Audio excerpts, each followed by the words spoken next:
Hey everyone, welcome back to our channel. If you're new here, please subscribe. I'd really love that if you're returning. How you doing? Grab that coffee.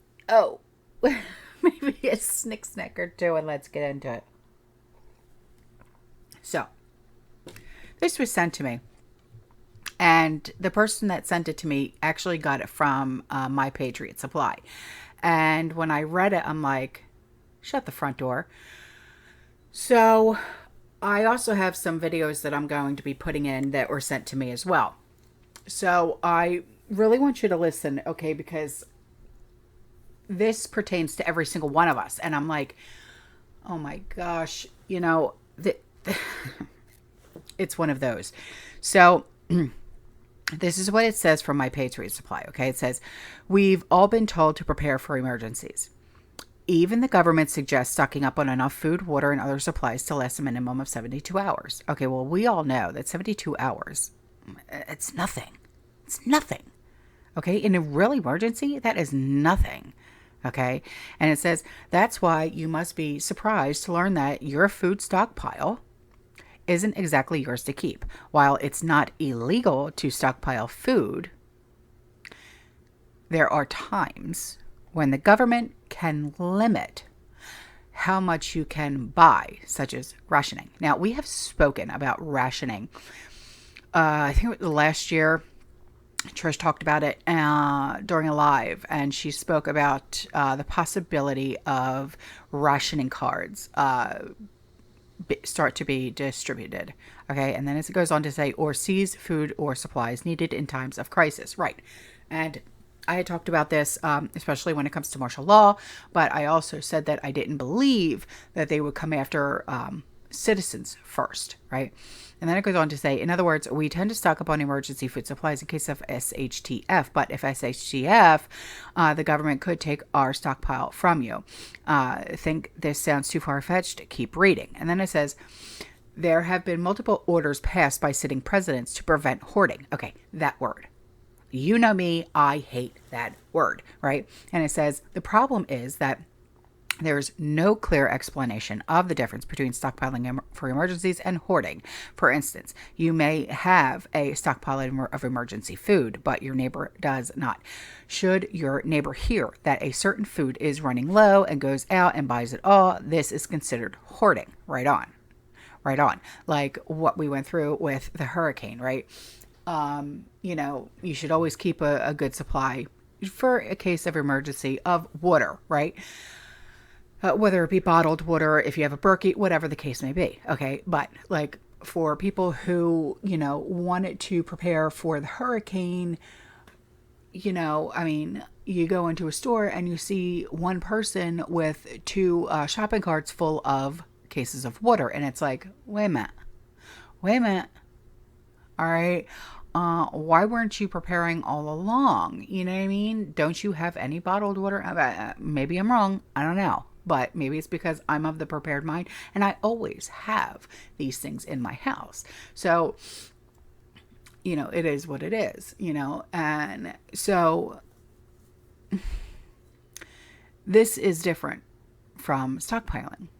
It's so much different than stockpiling. It's like, remember from 2020 with all the darn toilet paper. It's like, come on, seriously, man?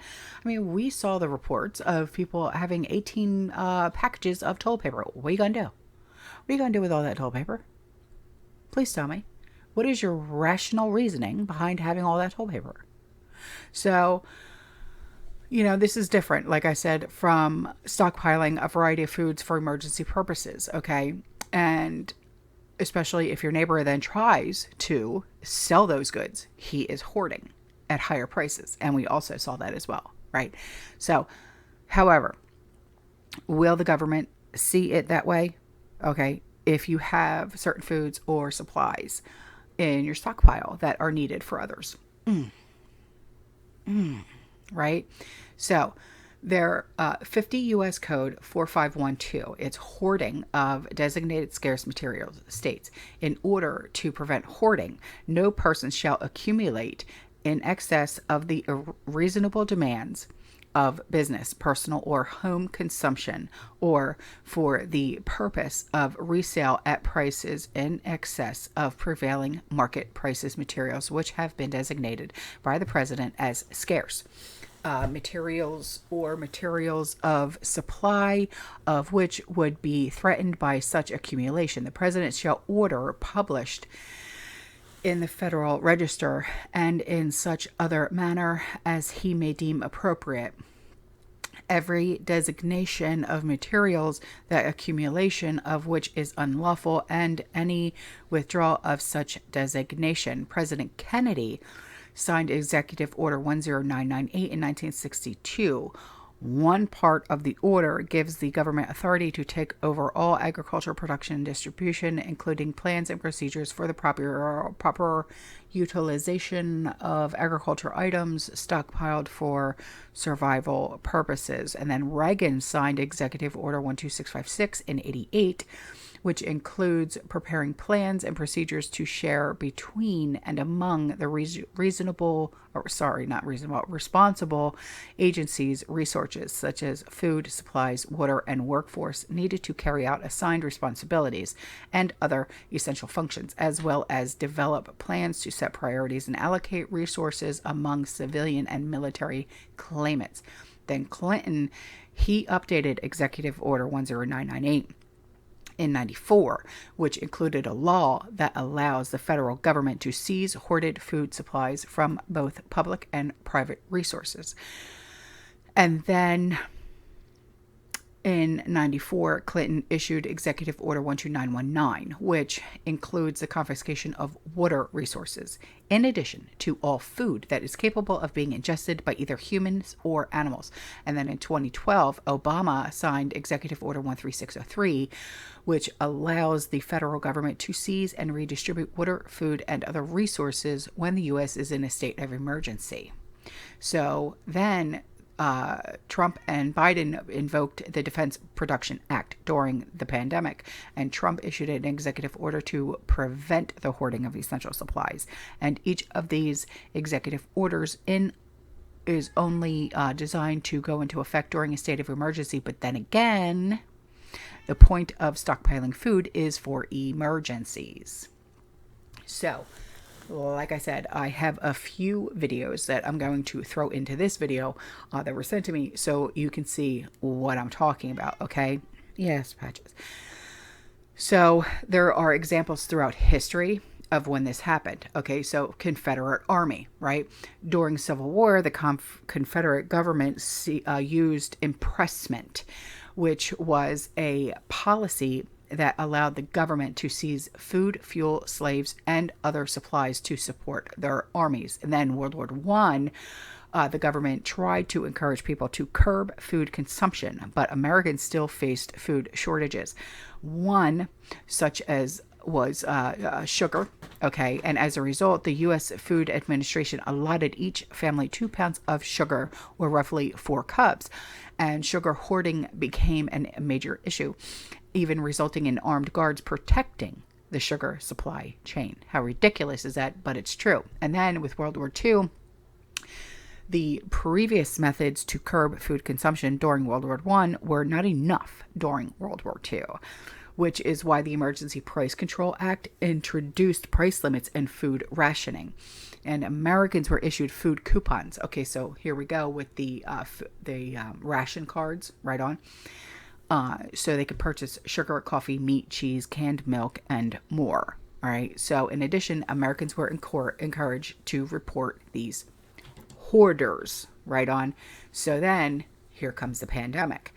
In addition to the executive orders preventing citizens from hoarding essential medical supplies, local stores attempted to control the hoarding by setting purchase limits. Okay.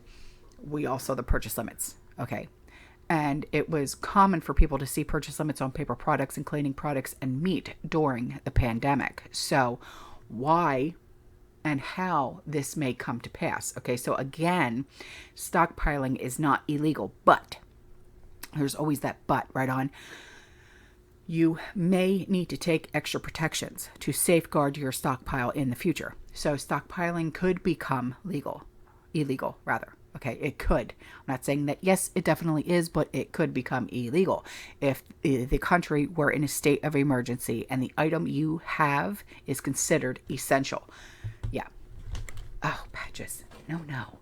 So, in addition, if the country is in a state of emergency, then the president could pass an executive order that would allow the government to seize food and water from its citizens. Okay, it's not martial law. They have to literally get an executive order passed for them to come into our private homes in order to do that. Okay, so then unfortunately many Americans are not prepared for that kind of a major disaster. Okay, so therefore they would be dependent on FEMA, okay, to provide food and other resources. So then FEMA would use their stockpile at first, and then we'll reach out to factories and wholesalers. So, and then if more is needed, then they'll turn to citizens for their stockpiles. Okay. So the importance of keeping your stockpile is a secret is very, very important. I've said it before in the past. I'll say it again. Shut up about your preps. Okay. So all this to say, keep your preps safe. Shut up. Don't say a word. Okay. Don't advertise that you're a prepper. Don't say that you've got a stockpile. Just shut up, shut your mouth, zip it. Okay, you know what I mean? Store it someplace at a site. If you can, at a site, at a mine, don't say nothing. You know, I know a lot of us, we live in small places. We can't, hide our stuff. And that's okay, because I can't hide my stuff either. You know what I mean? If someone comes into my house, but then again, they know I've got a large family. You know what I mean? So they don't really question it. You know what I mean? I feed five people every single day. They don't question it. You see? So now if you purchase your food from a place like My Patriot Supply, August Farms, Mountain House, right on, those companies, they understand the importance of privacy. So you don't want your neighbors to see, they're purchasing August Farms, My Patriot Supply, right on. They're not going to put huge labels on it for UPS or whatever to see what you got going on, or for your neighbors to see what you got going on. So that's a good thing that they take that those precautions, right? So, all right, here are some videos for you. Okay, so hang on just one sec. And in these videos, the first one talks about, well, they all talk about food shortages, okay? But the first two talk about food shortages that are coming in 2023. The first one talks about food shortages in 2023 and how they can and will come for your hordes. The second one talks about food shortages in 2023. Now, the third video, he's a young guy, okay? His language is colorful, so please don't mind that, okay? But the message that he has to get out is extremely important, I feel. Okay, so I'm going to put these videos in here for you, okay? Please watch them and listen to what has to be said, okay? The first video is like 2 minutes and 30 seconds. The next one is like 19 seconds, and then the last one, the colorful video, is like 3 minutes, I think it is. But yeah, very, very important messages, okay? So I love you guys. I'll see you in the next one, okay? You stay safe, you stay positive, you keep prepping, and as always, fearless. Ciao. The World Food Program, the UN says that the world could be facing unprecedented food shortages in 2023. Unprecedented is a pretty significant word when talking about food shortages. There's also a global study that warned that the world could see a significant deprivation of food by 2023. And I think that, all things considered, you have to at least take in mind that there's been a huge uptick in these strange food processing plant fires and people destroying their own cattle and their own chicken under kind of flimsy reasoning. California, remember, they pumped a whole bunch of fresh water directly into the ocean rather than giving it to the rice farmers who needed it to produce rice. So that exacerbated food shortage here domestically. Fertilizer is being attacked, fuel is being attacked. An attack on fuel is an attack on food. So, and bear in mind, there's a 2015 kind of a war game is what I'd call it, about food scarcity. And to me, this looks intentional. And there's utility to having foresight, to not just brushing off these warnings by these major global leaders. And the utility is that this is it's actionable. Foresight is actionable. You can do something about it. Right now, you can get rice you can get about 100 pounds of it for like $40 where I'm from. And long-lasting, shelf-stable foods like rice, like lentils, those are things that would be smart to invest in. I would also have a good hiding spot for it, because historically, if there's food scarcity, then there's people knocking on your door, making sure that you're not hoarding, which is a word they'll use to villainize anyone that did their due diligence, was actually smart, and took the time to prepare. Food shortages are about to get worse. According to the UN, this winter shelves could look like this. This is due to heat waves in Europe and India, and the Russia-Ukraine war, which is heavily impacting corn and fuel prices, and crop shortages including wheat and sunflower products. What do you think of these issues, and how can we support each other as winter approaches? We as people have to prepare physically, spiritually, and mentally, okay, for what's going on around this planet. There's a lot of stuff taking place on this planet that we don't be knowing about. A lot of people is caught up in the memes. A lot of people is caught up in entertainment. A lot of people is caught up in the internet. A lot of people is caught up in this Chris Rock and Will Smith BS. Whole time it's bigger fish to fry behind closed doors. It's bigger things that we need to be worried about. A lot of people don't understand, but right now around the planet, we are running out of food. I keep telling y'all, whenever things happen outside of the planet, that stuff affects us. It's stuff that goes on all around these countries that we don't be knowing about, but whole time it be affecting us because most of our resources come from these places. You see what I'm saying? This whole Russia and Ukraine thing didn't do anything but make the food shortages way worse. Food is even more backed up now. You see what I'm saying?